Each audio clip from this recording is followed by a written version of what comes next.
Hello there, everyone. Welcome back. We are coming to the close of what has been an amazing week of programming. I know I speak for the entire leadership and membership in extending my thanks to all the panelists, moderators, and speakers who've contributed to SAG-AFTRA's mission to advance diversity, equity, and true inclusion in the entertainment and media industry. I want to also thank our National Executive Director, David White, who's here with us for this panel, just for all the work that he has done to make this week happen. As we have been thinking about the work of this mission, we of course hope that we want a more just and equitable society, but it's not going to happen on its own. This week has been about our part in making sure that with every panel that you can go back and view and check out on YouTube, that we are thinking about what are the actionable steps to make that change. So in this panel, it is last but certainly not least, we are dealing with issues that confront LGBTQ performers. It's been 7 years since SAG-AFTRA commissioned a groundbreaking study on LGBTQ performers in the workplace entitled Sexual Orientation and Gender Identity, Diversity in Entertainment, Experiences and Perspectives of SAG-AFTRA Members. Over 5,000 SAG-AFTRA members offered their perspectives for the study through surveys and data collections, and the message was clear. There were biases and discrimination in Hollywood that affected the careers of LGBTQ people. Since the study, progress has been made, but I think we all know that we have a really long road to go. So that's what we're going to talk about today. We're going to turn to this fantastic panel, which will be featuring members of the SAG-AFTRA LGBTQ Committee to discuss where we are today on LGBTQ workplace issues. I am honored to introduce our moderator for today, who's going to lead the discussion. It's my personal privilege to turn this over the mic to our SAG-AFTRA Chief Operating Officer and General Counsel, Duncan Crabtree-Ireland. I am really looking forward to hearing your perspective, Duncan, on this and that of all of our panelists. So take it away. Wow, thanks so much for that introduction, Rebecca. Really excited to be closing out Stop the Hate Week with this amazing panel. I think I'd like to just go ahead and start by introducing the panelists. So first of all, we have Jason Stuart. He's a prolific character actor and a gay comedian with guest starring and supporting credits in everything from Billy Bob Thornton's show Goliath, to Judd Apatow's Love to My Wife and Kids, to Tangerine, and the critically acclaimed The Birth of a Nation.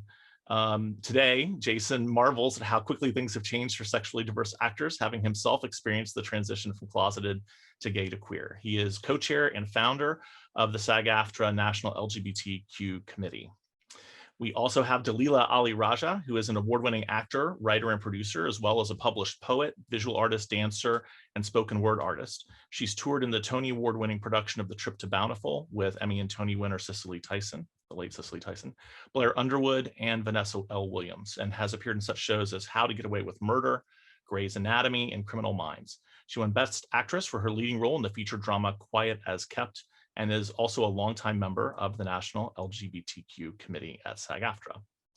We have Dana Kristen Vahle. Dana is a former U.S. Army aviator who went on to fly helicopters, airplanes, and seaplanes in private aviation. Dana joined Screen Actors Guild in 1985 after being hired to work on the television series Airwolf. That led to a long career as a pilot and aerial coordinator for motion pictures and television. And Dana is best known for her work on Behind Enemy Lines and Pearl Harbor. She's also a member of the National LGBTQ Committee. Parvesh Cheena is an actor originally from Chicago. He recurred on Crazy Ex-Girlfriend and All Rise, and also voices characters on several animated programs, including TOTS, The Rocketeer, and Mira Royal Detective, with the latter having an all South Asian cast. He looks forward to returning to acting on stage when we can all be together again. His other television film credits include Outsourced, Transformers, Rescue Bots, and Barbershop. And he's also a member of our National LGBTQ Committee.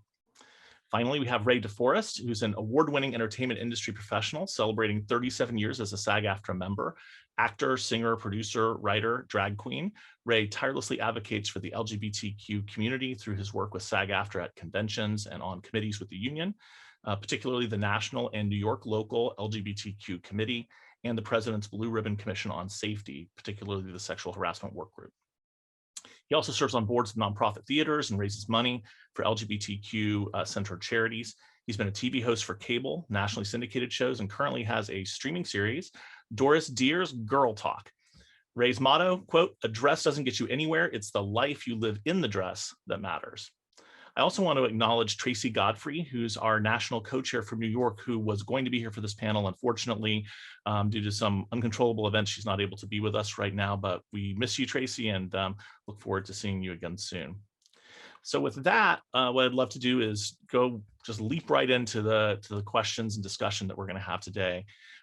It's been 7 years since the study that Rebecca mentioned when she was introducing this panel. And really our big question that we're here to talk about today is, have things changed and how much?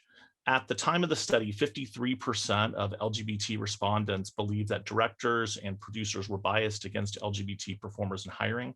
And about 1/3 of the respondents felt that casting directors were too. So the first question is, do you think these biases are still greatly present, or do you think things have improved, or both? And I'd like to kick it off by asking Jason if you would take that question. Well, I think things improved quite a bit over the years. I think things have changed. I think that there are more opportunities for queer people, LGBTQ people in film and television all over the country.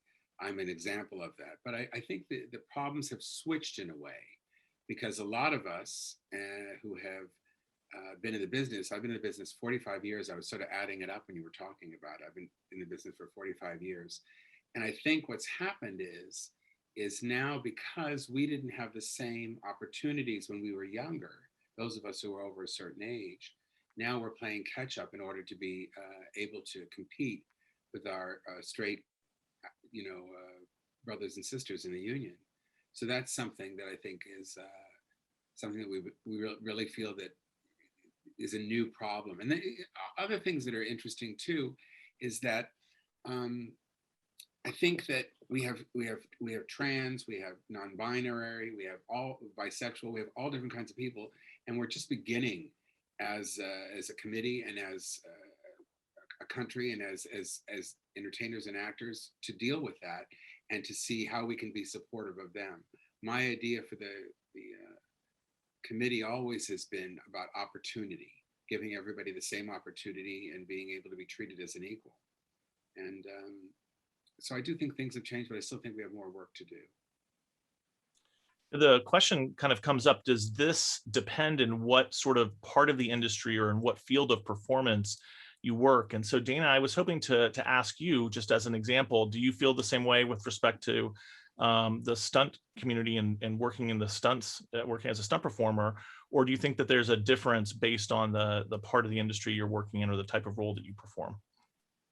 Oh, I think there's a great difference going on, because the stunt community, I've been in it for a long time. I did a lot of work in it, but since my transition, my work since I transitioned amounts to, I think, 4 days in total, because it just doesn't happen. I'm on the stunt and safety committee, so I knew a lot of the people beforehand. I know more now.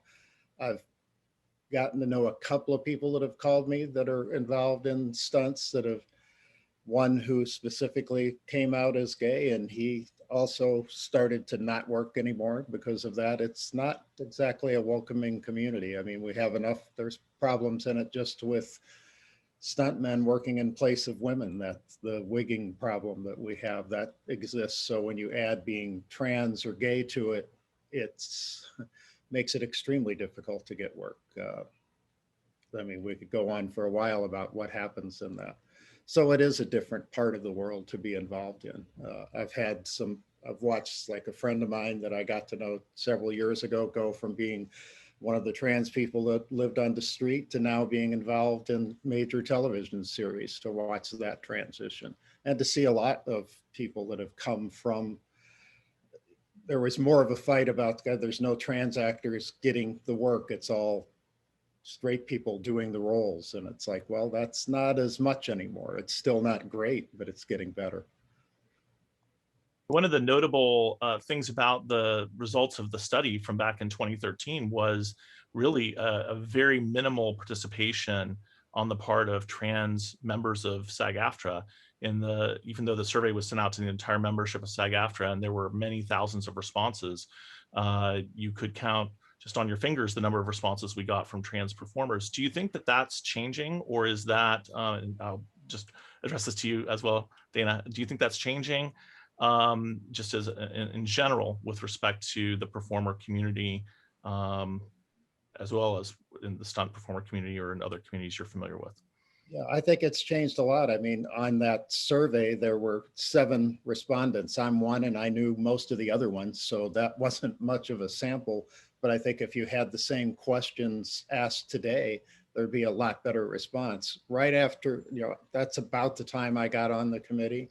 And then the things that we had done with Outfest, we did for the next couple of years, we did a couple of panels that were geared toward trans actors and how they can progress, or how to work with casting directors for trans actors to get parts. So there's been an emphasis by our whole group, by SAG-AFTRA, to try to get this in a better shape. And it wasn't just trans. We kind of went through the alphabet, and it's like, who have we not paid attention to, looking at ourselves. It's like, who are we missing? Who are we not representing? So we've tried to work through that, and I think we've done reasonably well at it.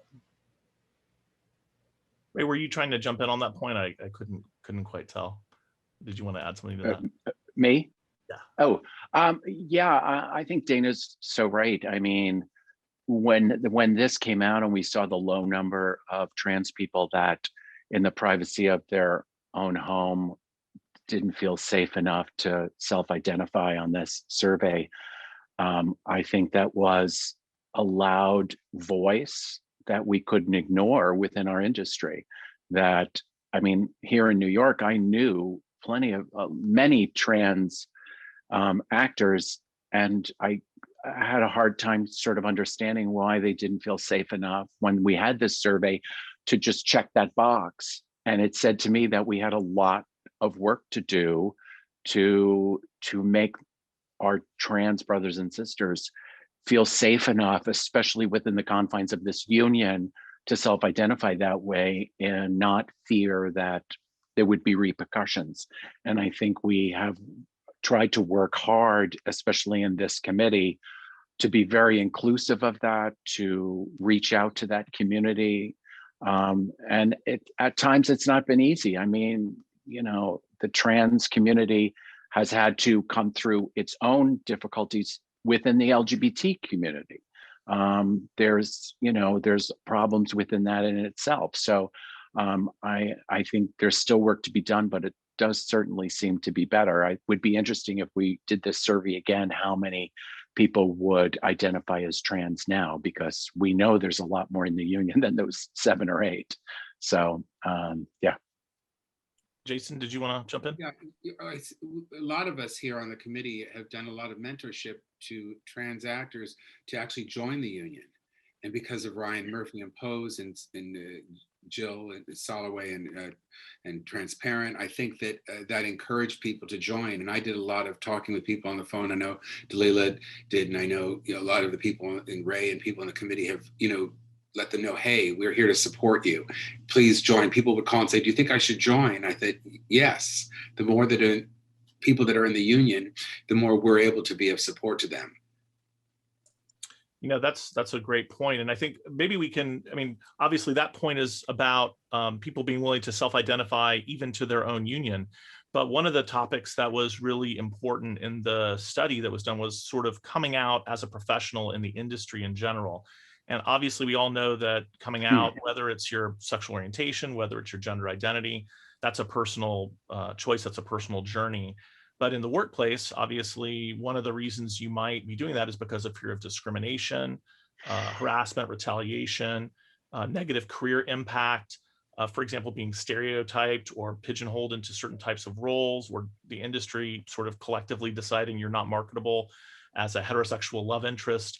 All of that, does have a big impact. And the study found that while 53% of lesbian and gay actors were out to all or most of their fellow actors, only 36% were out to all or most of the agents that they knew, and only 13% of them were out to all or most of the industry executives, And so, Dalila, I wanted to to ask you, what do you think was behind those kinds of numbers? And do you think the feelings of the community about being out have changed in any significant way since then?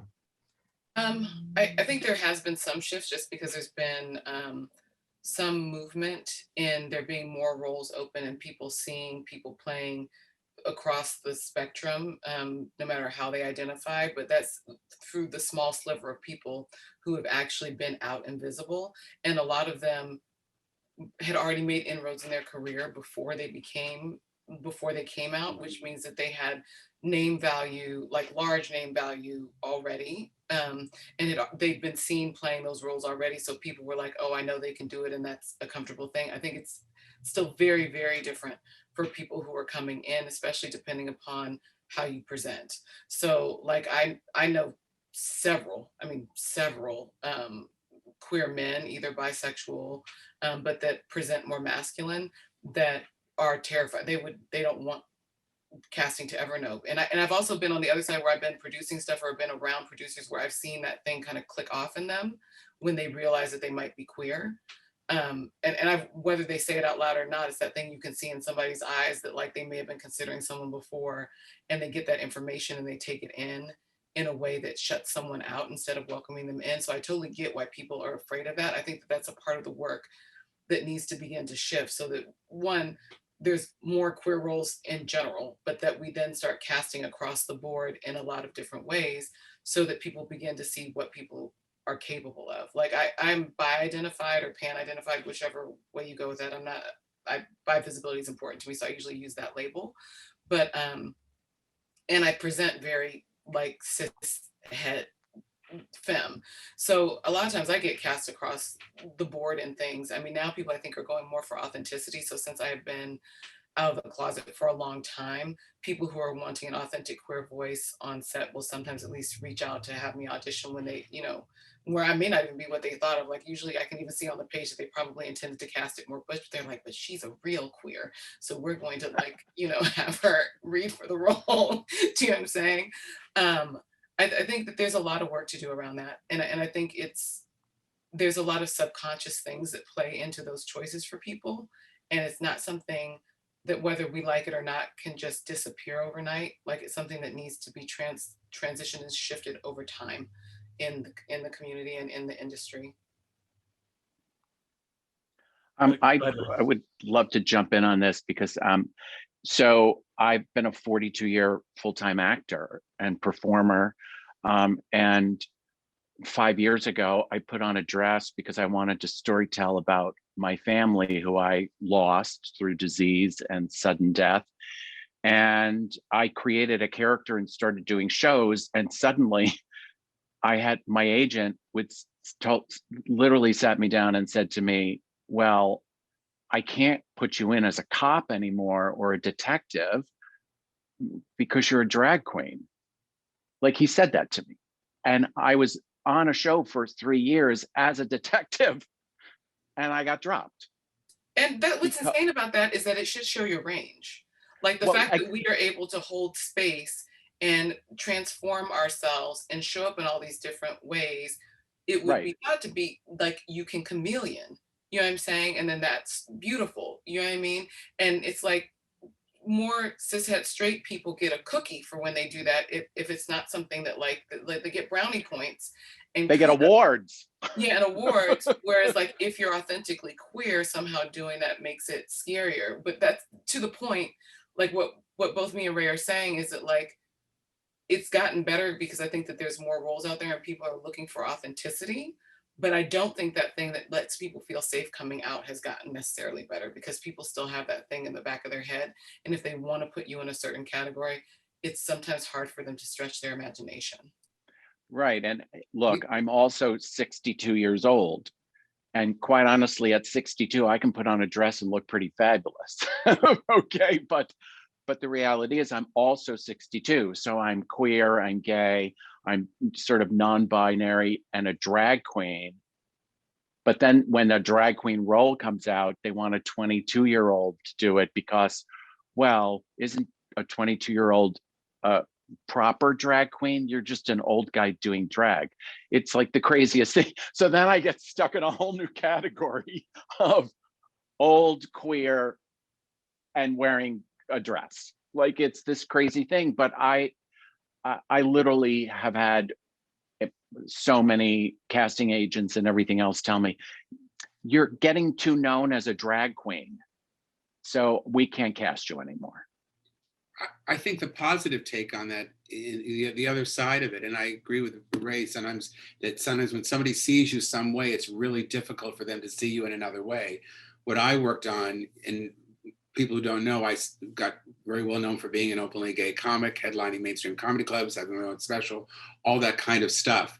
And in the 90s, and that's because I couldn't get a job. And that became my identity. But then as I moved on in my career, and I wanted to go back to my dreams of being a character actor. So what I did is I did every film, television show I could do, no matter how small or how big, to show people that I could do different roles. And I think as Dalila said, the way you present yourself when is the way people are going to think of you. So you have to find another way to let them know that that isn't just the one thing that you do. And I think that sometimes that there are casting directors, producers, directors, and writers that will watch a tape, will say, oh, okay, he can do that. And then they'll have, or she can do that, or they can do that, and they'll have them in. So that has changed in this industry very much so. So I think that's the more positive aspect, is to go back to knowing your craft, knowing what you can do, and keep trying to prove yourself to people. And I think people want to be on the right side of history. I just think they don't know how to sometimes.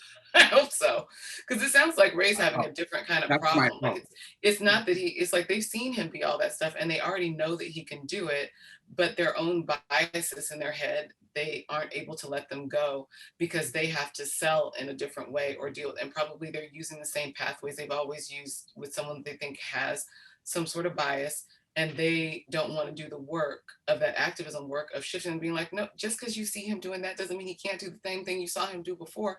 He still knows how to do that. He's been doing that more than he's been doing this. You know what I'm saying? They have to be willing to take that Exactly. on. And I think some of them, I don't think that that's on him to present. I think that that's the work of representatives and the other people. But I would say I'm a airy fairy person, like manifestation resonance type of person. I would say, Ray, that's as you're coming into the fullness of yourself, that was not the good representation for you. And so they cleared out the way for someone who can actually do for you what you actually need done for you, that takes on all the things. And I think that's the flip side of this, is holding that for ourselves so that we know we can carry forward in that and know that there are people who are trying to do the work, and that clear those other people out so we can align with them. And those people that don't want to be on the right side of history are going to turn into dinosaurs and disappear because people aren't going to want to work with them anymore. Right. And I mean, my approach to all of us are professionals. So, my approach to my career has always been keep moving forward, take my experiences, incorporate it into my technique as an actor. I've always been authentic to who I am, which is a queer person. I've been out since I was 16 years old in 1970, whatever that is. And, but when this happened, I thought, okay, I have this new character. What can I do? I have to create my own work then. And I started creating my own work, and now have a series on a streaming network. So, it's always, especially now in the pandemic, and we talk in the union all the time, it's a new world for actors. So create your own work, I now produce commercial theater on Broadway. I produce television. I produce my own work. I write. It's like we keep opening up more highways for us to work by increasing our knowledge. Who knew we'd all be on Zoom with lights in our home and cameras and all this other? We're all becoming producers, directors, writers, because we have no other choice, right? I had to learn how to light myself. It's like a whole crazy thing.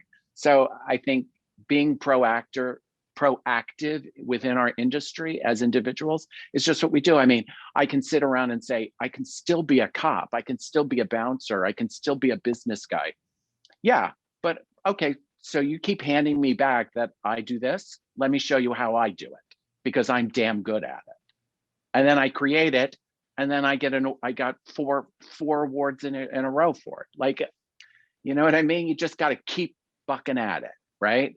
And I'm going to be, especially I'm 62. I feel like I have to be authentically who I am. And yes, I'm an actor. Yes, I can be a character. Yes, I can change things, but I have to be authentically who I am, because that's when I'm the most happiest. And that's when I feel most fulfilled. I'm hoping as we move forward, especially speaking of it from an employment standpoint, that we can start navigating some of those, even moving more of those conversations forward with casting directors and producers, to start shifting some of that mindset so that there is maybe a easier pathway for representatives to have those conversations, because it's like understanding the possibility of like, that helps everybody. If like all the actors gets like you breaking apart like those set things in the mind, it may start with us as a group of queer people, because we have like so many different things that fit outside of people's traditional views of things, but ultimately that helps everyone around inclusion and diversity. So I think that's a really good point. And actually, I'd like to bring Parvesh into the conversation. And Parvesh, I wanted to share with you in the panel that one of the things that's, I think, really interesting in the study, it deals with sort of intersectionality. In other words, being a queer actor and being also an actor who's a person of color.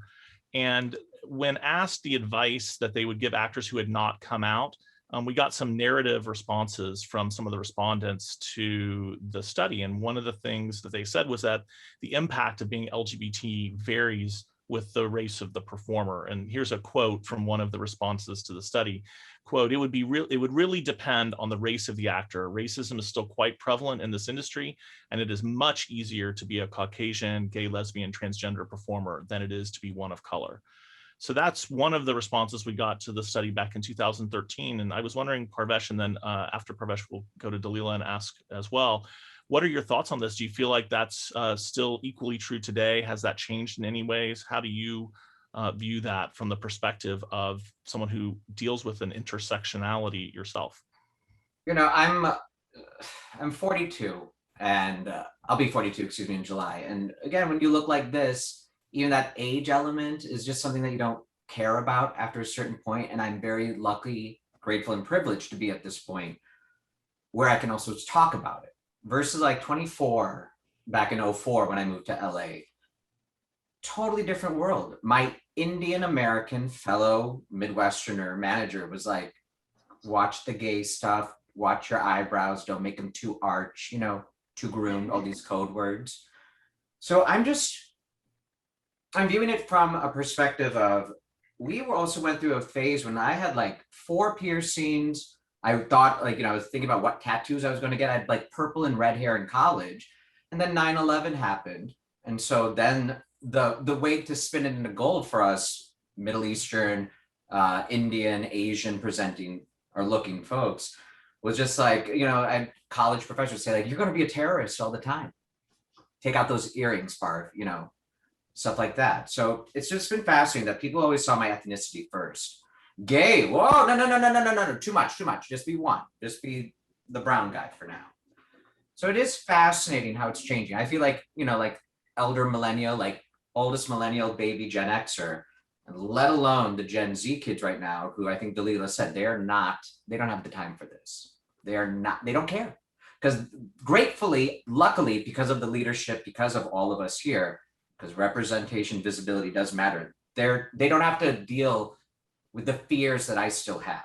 I've been writing down notes. I still fear that, like, I still have to be cisgendered. I still have to be like masked kind of presenting. So then when I do, like, if I do play a little bit more femme and this, then they're like, oh my gosh, what's range? You know, I'm just like, okay, great. Yeah, but we had to hide this from you folks.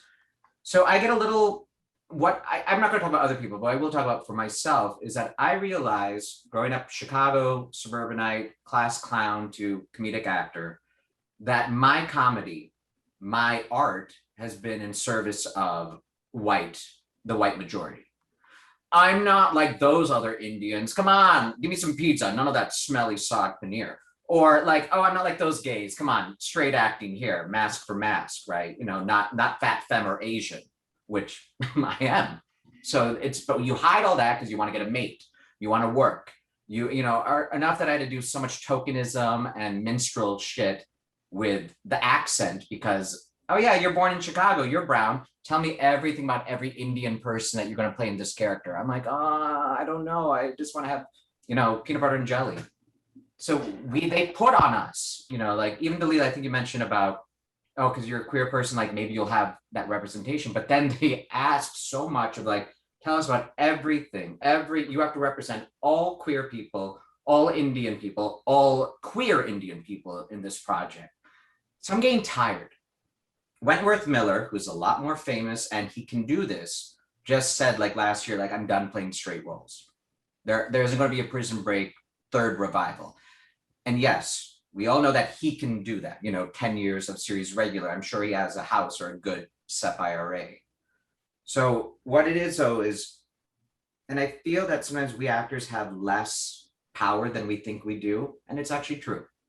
I do feel that, what do you want to say as a performer? I wrote down like, you know, they always have asked me like, what are your dream roles? What do you want to play? I'm like, I don't know. They're not written yet for us. The Indian American gay type dad thing, you know, it's getting closer. Like I even view, like, I remember the study when we, you know, when we read it and discussed it at convention, but life for us has changed in the post-Trump era, right? 2016, Me Too, Never Again, all the Asian awareness, not to mention all the Black violence, George Floyd, Breonna Taylor, Dante Taylor just recently. So it's a lot. So I use that kind of moment where a lot of us were just done. We're not putting up with it. And if it means, and I'm very grateful that I have this position in my career that I can do that, I don't want to audition for the straight womanizing dude that I just passed on a project. One, I don't think I can play it. Two, I don't want to. I could do it for a sketch, and then what I realized was the heart of the matter. I don't want to play womanizing straight cisgendered roles perpetuating this dismissal of women. So do you see, when we talk about intersectionality, it's everything. It's feminism, it's colorism, it's ethnicity, it's all of this. And I do feel that the producers, the writers have to change. I think of casting directors, so many casting director friends are straight cisgendered gay men, but they also have to make a paycheck. You know, they have to also be like, hey, can you, literally, I had 3 network tests for a show that didn't get picked up, but we had to deal with my leg placement for a straight role.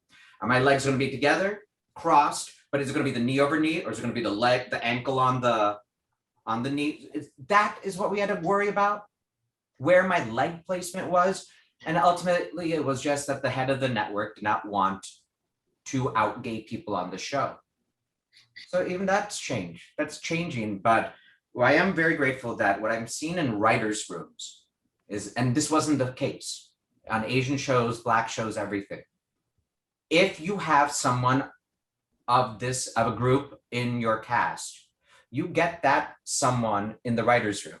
I was very grateful to do Connecting for NBC. We were one of the Zoom shows in this past year. And Martin Garrow and Brandon Gall, 2 white, straight, cisgendered Canadians, so I thought that's why they were nicer, brought in a trans writer for Shakina Nafak, who made history as the first trans woman series regular on a sitcom. She got cast. Next day, we need to find a writer for it. So that's where I find that the change is happening. I'm sorry, you know, sometimes I feel that we actors are kind of like have the last choice, and there's always a choice. So I do, like, I feel for the kids who are still a little scared. And I feel for like my elders too, who are still, you know, when you've lived this life of like, I can be out, are you sure I won't, it's not gonna be a problem? So even that, I don't hold my partner's hand in public because I don't know if I'm gonna get bashed for being Asian or gay, which one that day, you know? It's that 9/11 kind of trauma still, you know? So it's fascinating. I'm still dealing with it. And I'm really just finding like, what do I want to say and how do I want to say it? And it's not always just necessarily like acting to be another character. I think there's strength also in And I know like people hate to hear like, but you have to write your own work. You have to produce your own, you know, if not, find someone who you can align or ally with, you know. It's a changing time. I can't believe like it's been 7 years since that, because I thought at the end of Obama, we'd be in president, you know, Sanders or Hillary's second term by now. So that 2016 to 2020 moment really was a gut punch to all of us. I think of like even the white cisgendered gay friends did not have it as bad as any BIPOC or trans or non-binary friend, because trans people weren't being allowed in the military. My friends who are Muslim, their grandmothers couldn't visit. So like that was such a traumatic moment. I do feel like this shift has to happen, and people like me who can say no to stuff can talk about it. So it's just it's such a interesting moment we have, you know, and with all the Asian hate. I mean, it's just sometimes so compounded.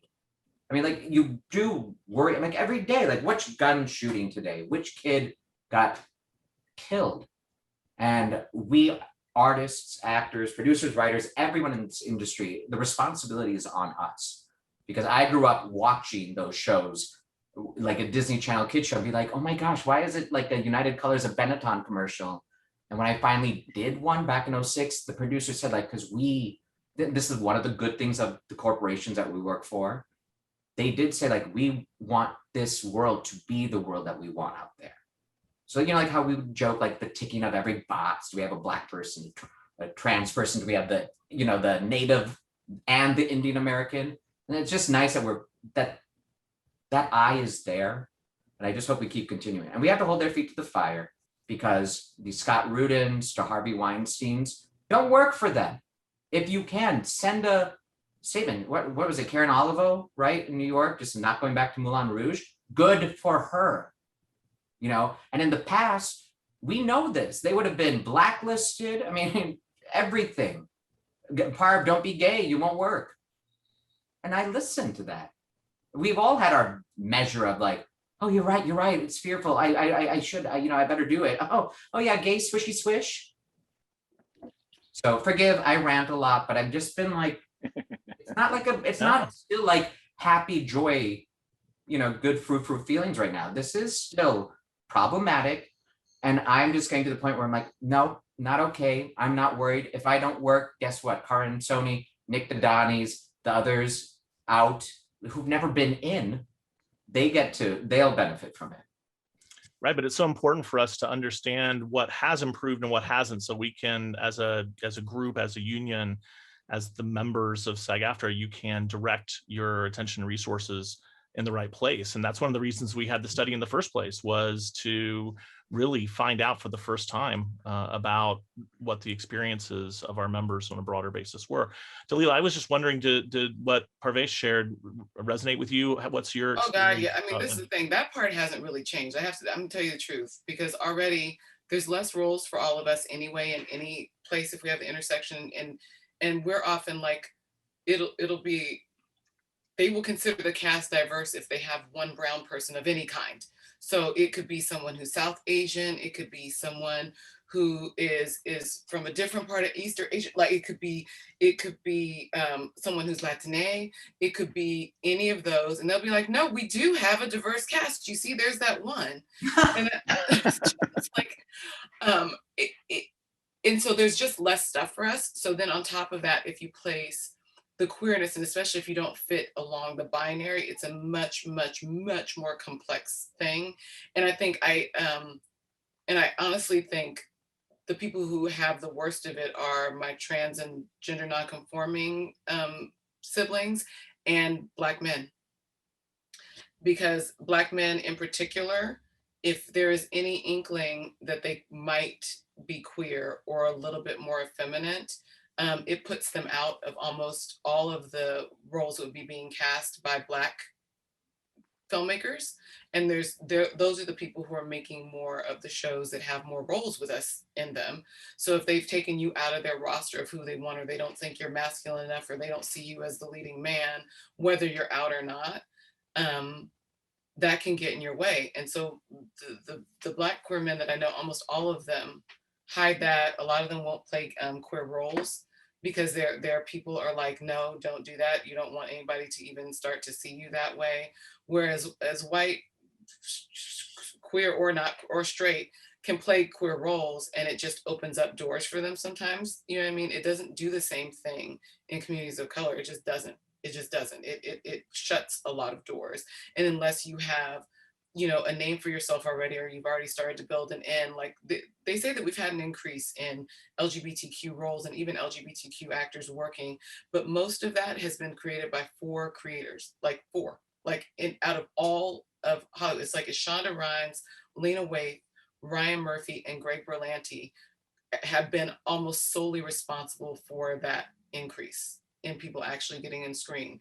And we know that they are such a small fraction of who are creating roles for people. So if they're the ones that are mostly hiring us at those intersections, and most of the rest of them are hands off, people are scared to come out for a whole bunch of reasons. And that's besides the own community reasons of being at home. And, you know, that culturally, the idea of like, well, you can do all that, just don't be too loud about it, or don't put it out there too much. And if you're an out actor, that's very much being very loud about it. It's being very loud about it. You know what I mean?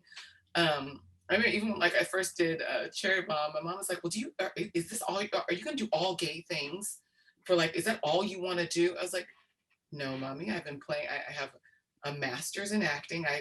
I'm classically trained in theater. I do literally everything. But I also think it's powerful and important to be visible.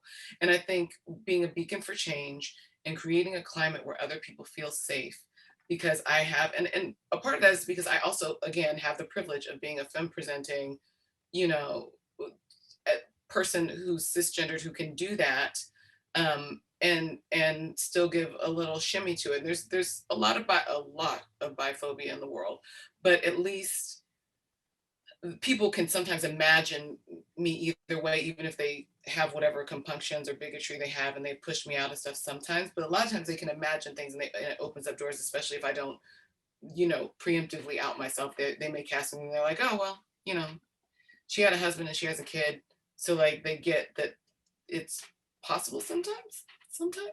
But there's a privilege to that I can be out in a way that other people don't feel safe. They just don't feel safe. And they're afraid they're going to lose work. And they do lose work. It's not even like they think they do. We know our country has a major problem with racism. It's what the country was built on, colonialism. Most of these intersections of homophobia, transphobia, and racism were brought here with colonization, period. Like the indigenous cultures around the world recognize 5 to 11 genders. They recognize same-sex unions. All of this stuff is stuff that was brought by this puritanical idea by people who force migrated a group of people, killed, murdered, and did all kinds of stuff to people and oppress them and continue to oppress them. And it's a very hard thing to pry from the grip of someone's hands, because even if they're receiving just like, kind of like, I'm not directly going for the privilege, but I'm giving things out of it. And then what do I lose if it becomes equity? Because people lose their minds even when it just upticks now. I hear people complaining like, oh my God, I can't get a role because I'm white. It's like, are you kidding me? That is absolutely like, no, there's like, and that's like, we're just getting a little bit more like, can you imagine if it was actually parity, if it was actually distributed between everybody? Like, yeah. It's insanity. It's just, there's people are used to things defaulting to what is considered a universal perspective, which is not universal. It's just white. It's just white. And that's starting to shift. And that's very scary for a lot of people, even people who want to be good, loving, supportive, non-bigoted people. It is terrifying that half of, or even maybe the majority of some of the things that they've gotten have come because nobody else was given the opportunity and they weren't let in. And that's still there. And it's even more pervasive, I think, with people where you have any intersection. So queerness, transness, any of that, it creates a whole different thing. But beautifully, we have people who are wanting to tell stories now that care about authenticity, that are starting to crack open those doors. But it's just a fraction. Like Pose is one show. Transparent is one show. Do you know what I mean? And like All American is great. They have like a, you know, a queer lesbian character who's in, you know, South LA, which is amazing, who's like mothers in the church. Like they're people are obviously fighting to start, but that's in Greg Berlanti's world. Like they're like starting to shift that. You see it a little bit in 20s too. They kind of push the envelope with some of the shows that Lena does. We need a wider thing of that to start actually making it feel safer. And I don't know when that's going to be, because like what you were talking about, Parvesh, like another kid was shot yesterday. It's literally been 3 in a row. It's gonna be like over the baby was 13. You know what I mean?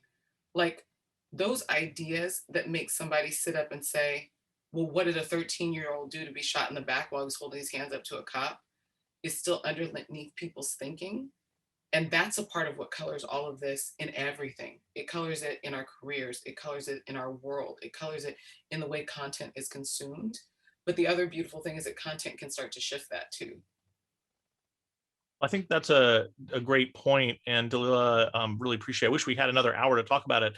I do want to make sure we get to one of the other major topics from the study, which is the question of harassment in the workplace. Obviously, this is a topic that's become much more broadly understood in the time period since 2013.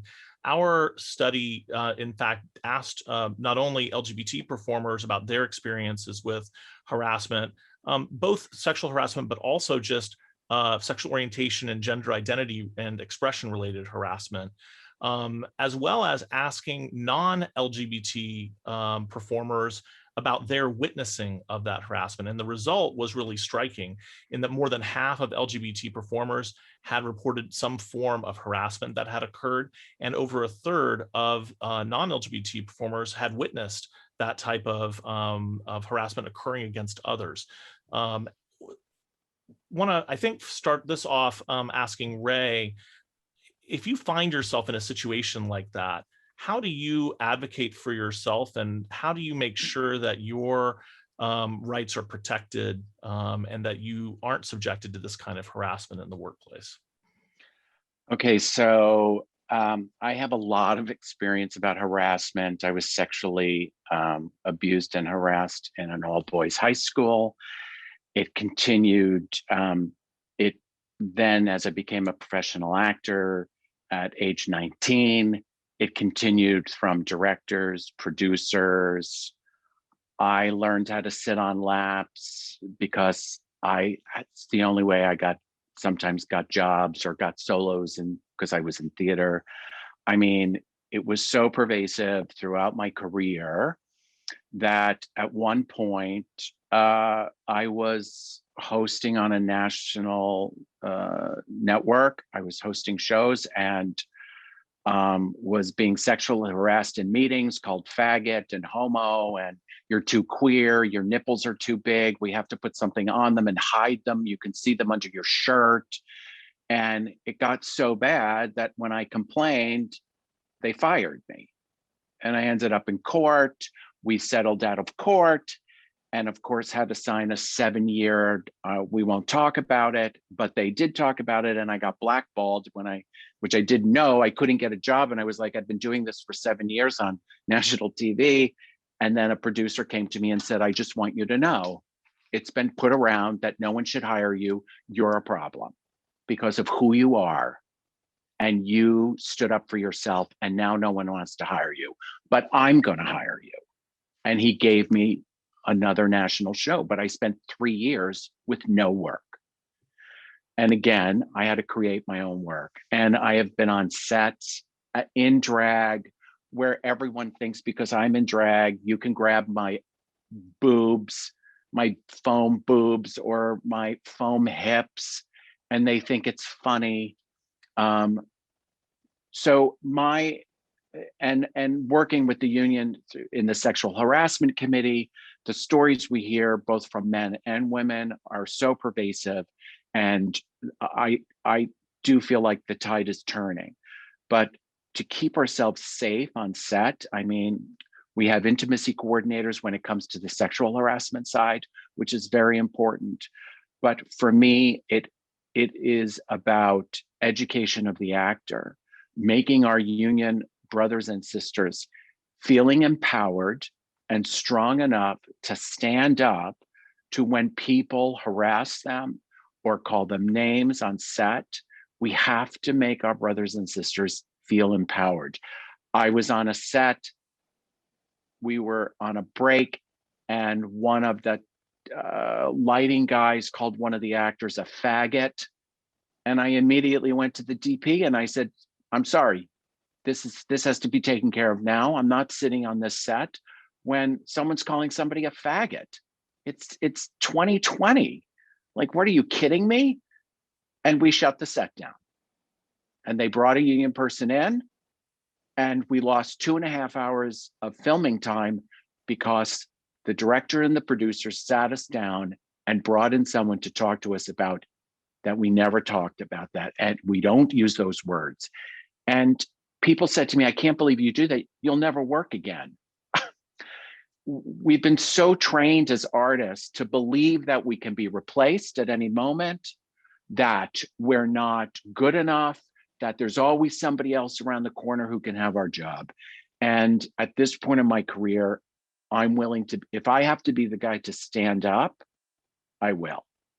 Because I believe I get my jobs because I deserve my jobs. I am not afraid to lose my job because I'm standing up for what's right.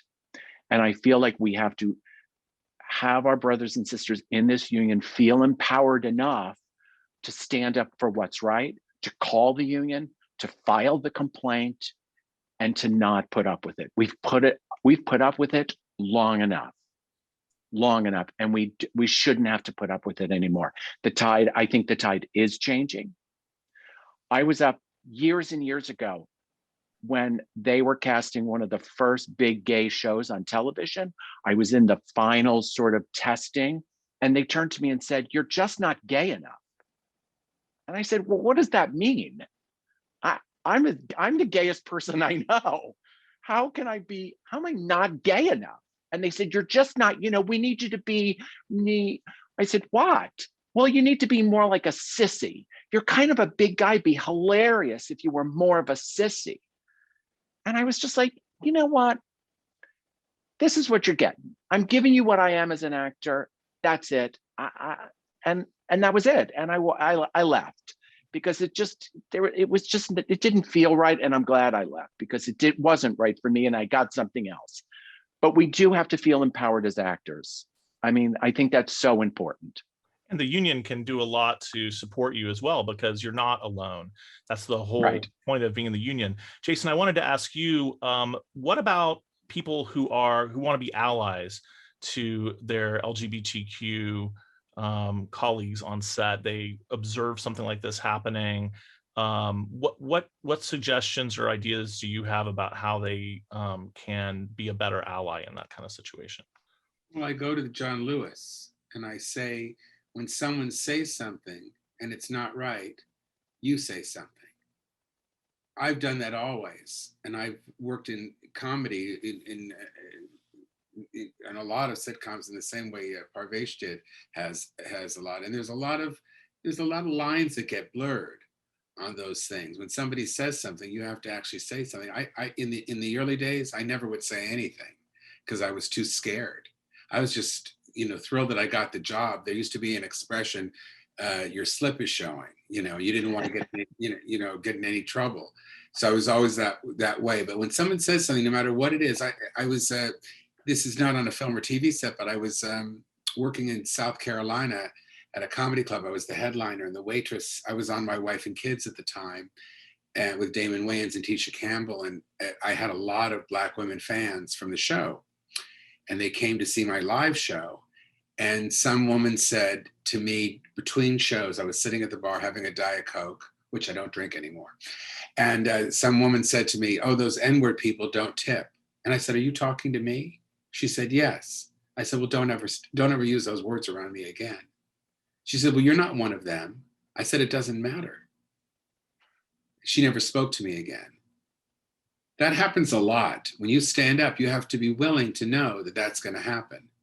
I've been, a man of a certain age in the same way Ray is. I've been harassed my entire career, especially in the comedy world, because it's a straight boy world. And they think they can do it because they run it. They still run it. And when you are that kind of position, have that kind of power. And it mostly came from club owners and other comedians who would be writer producers on a set. I was fired off a show, I think 16 years ago. It devastated me. It was a gay part, but then they decided they didn't want the part to be gay, but they never said to me, hey, can you do something else? Because they didn't think that I could. People think that we're limited, but you don't think that we don't think that Brad Pitt is limited. We don't think that Damon Wayans is limited, but we do think that gay people are limited for some reason. And that perception has to change. And like Dalila said, and like Parvesh said, there's something that I think that I've dealt with my whole life, is the idea that if you are not straight, heterosexual, Christian appearing, you have to prove yourself. What if This Is Us was about Jews? Would that be universal? Not to so many people, but it would. Seinfeld is about Jews. It's the biggest show in the world. It's there's so many of these preconceived notions. Who would have thought a show about 4 women over 50 who want to date and have sex? They thought that would be a terrible idea for a show. The Golden Girls, you know, we're all creating content. I've created my own show called Smothered with Mitch Hara. We've been told a lot that the show, you know, is very specific, very, you know, and I think what they're saying is that we're too old because we're both way over 50. And they've said that a couple of times, old time, but we're not. The style is very, very hip and cool, but we are older people. But apparently a lot of people don't feel that older people watch television.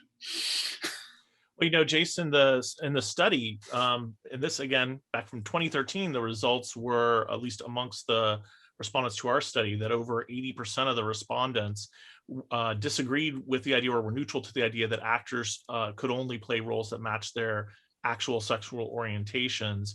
And likewise, that over 80% of respondents also thought that trans people shouldn't be limited to performing transgender roles, and that they should be equally considered for non-transgender roles. And I think that ties right into what you were saying. But I did want to ask Dana whether, you've commented already during the panel a little bit about the challenges that you've experienced in the stunt community. I'm wondering, based on your experience and also the folks that you know in the community, do we think there's been any progress on that front at all in terms of making sure that decision makers are viewing trans people as being able to portray any type of character, just like the results of our study said they should back in 2013?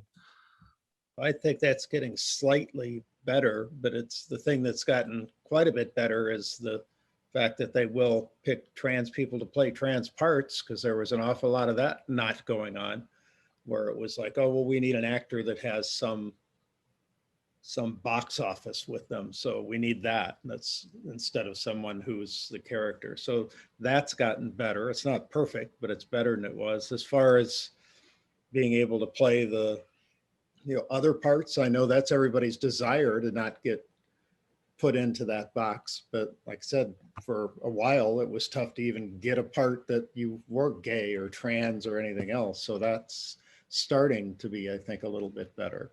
And in the world I'm in, it's totally different with the stunt things, another thing. And it's like, I've just recently, one of my friends in the business, the two of them were working a show, and the next day he tells me, it's like, oh, well, we thought about calling and bringing you in yesterday because we needed a part for a woman, but we decided you're too tall, so we just put a wig on some guy and put him in the seat. So it's, full circle, right? Right. Yeah. Oh my. Well, I do want to also just make sure that the folks listening to this know that we actually released just this week an episode of the SAG-AFTRA podcast focused on transgender performers. It featured Alexandra Gray and Ian Harvey as guests. And so I've listened to it. I thought it was a fantastic podcast episode, and hope that everybody will have a chance to check that out. I think there's a lot to be learned there. I think we're almost out of time. I would just say the sort of last question that I have is, how do you think this study would be different if we did it nowadays? And I think if there's anyone who wants to specifically jump in to answer that, I'm not sure. I'll definitely say that. I think I want to end this on a positive note, because I think that's important, as Dalila has taught me all through us, a friend of mine, being a very dear friend of mine, is that the times are changing. Look who's here. Parvesh is here. Dana's here. You're here, Duncan. You have 5 children that you've adopted. You know, is it 5? It's just 5 now still. It's still 5, yeah. Oh, thank God. Okay, no more. Because I think that's a cutoff. I'm exhausted already for you. But he has 5 Black children from this, am I allowed to say that? From the same parent, and you've done an incredible thing. So the times are changing. We are all evolving.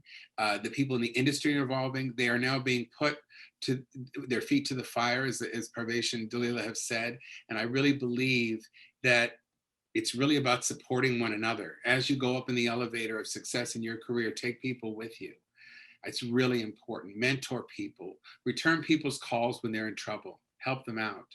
And I think it's really important to do that. And I think that, you know, when you are producing your own projects, hire people of color, hire people of different age groups. We're not dead over 50, you know, hire women in a part you might have thought of written for a man. Hire a little person in a role that has nothing to do with being being a little person. Keep leaving your mind open, and don't write parts about specific people, write parts about a specific personality. Let us be actors. I think on that note, that's the perfect moment to wrap up. I do want to thank all of our panelists, Jason, Dalila, Dana, Parvesh, Ray, amazing panel. I also want to especially thank the head of our, the interim head of our Equity and Inclusion Department, Ellen Huang, who's been— Yay, give her a big round of applause for Ellen, please. The liaison to this committee for many years and was involved with the study as well. Would like to thank our partners at UCLA, who actually, at the Williams Institute at UCLA, who actually were the researchers who did the study in conjunction with us, and who've done a tremendous amount of important research for the LGBTQ community. And of course, to all of the team at SAG-AFTRA who have worked so hard to put together Stop the Hate Week, and this panel in particular. I can't name you all now, but thank you all so much for making this happen. It's been great to have such an amazing panel, and I wish we had more time, but thank you all for being here. With that, I'm going to turn it back over to Rebecca Damon, if I'm not mistaken. Yep, I think it's— Or is it to you, Gabrielle? I think it's to me, but it's that's to you. okay. I'm so sorry. No, to it's okay. President Gabrielle Carteris. The actual president of the union is going to speak.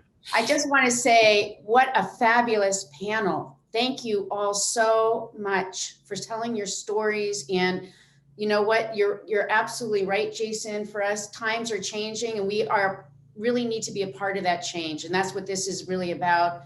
Thank you for speaking out, Duncan. Thank you for moderating this panel. It was really wonderful. There will be more work for us to do.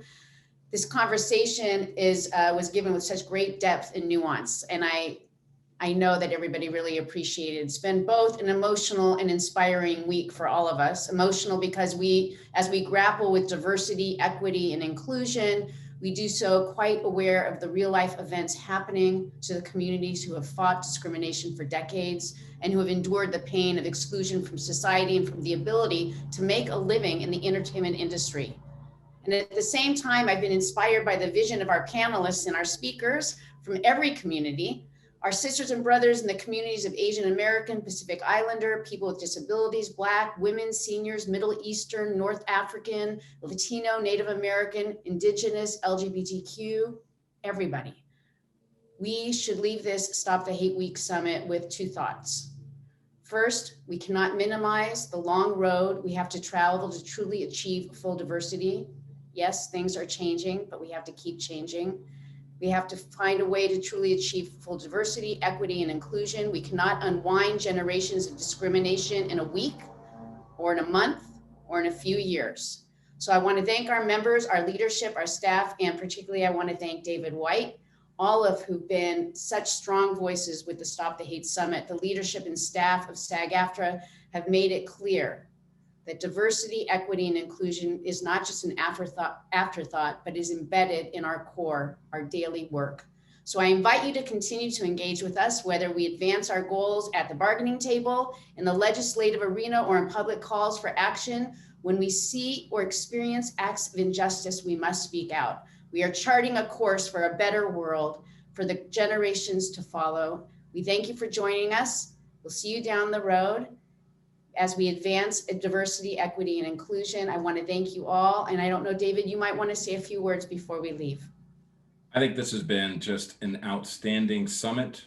This conversation that we just experienced, that we just benefited from hearing from, was so fantastic. And Jason, the way that you ended that out, just ensuring that it ends not just on a positive note, but on a note of opportunity, on the fact that we have the ability to make these changes, that when we are in positions as decision makers, that we should make sure that we're doing our part. It starts with us.